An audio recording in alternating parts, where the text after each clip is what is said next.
Liberal Democrats have been more outspoken and assertive in terms of our demands with regard to the situation in Gaza than any of the mainstream political parties, and certainly more so than the government.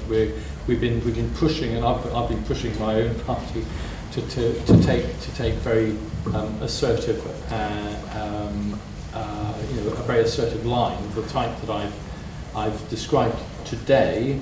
And I don't think that the party disagrees with the approach and my interpretation of what I've seen on the visit last week.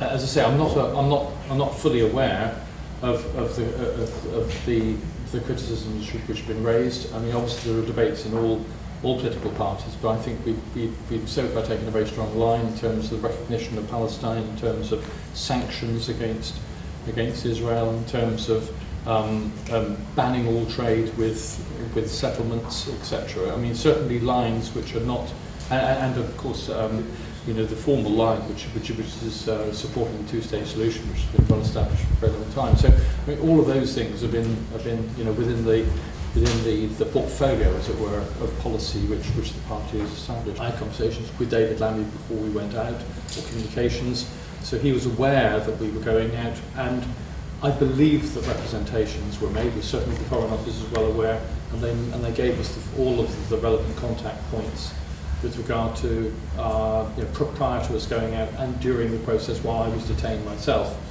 which facilitated, one assumes, helped to facilitate our entry into the country. I mean, we will be making representations to Foreign Office ministers. I mean, this is the first stage that we've kind of gathered a chance to kind of assemble our thoughts and then agree a line, and then we will be seeking meetings with the ministers. The ministers were well aware that we were going out there, and therefore they would expect us to report back to them.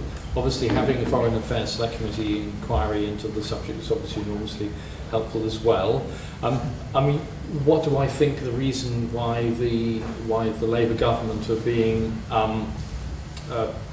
less assertive and more fence-sitting in relation to their conclusions, in the way that we would be pushing them to take stronger and more assertive action to advance the case for peace, for ceasefire, and sanctions against Israel's actions within the country. That's something which we can surmise, of course, but it may well be that the experience of the history of the Labour Party in recent years and the accusations of anti-Semitism and so on will be a cloud that still hangs over the party. I mean, what we do notice is exactly as Shopet has said previously, is that in any questions or urgent statements which are made about the region, it's very clear that the majority actually of Labour backbenchers are actually on our side of the debate. They're actually pressing the government to do more, to recognise the state of Palestine, and to press for stronger action from the government.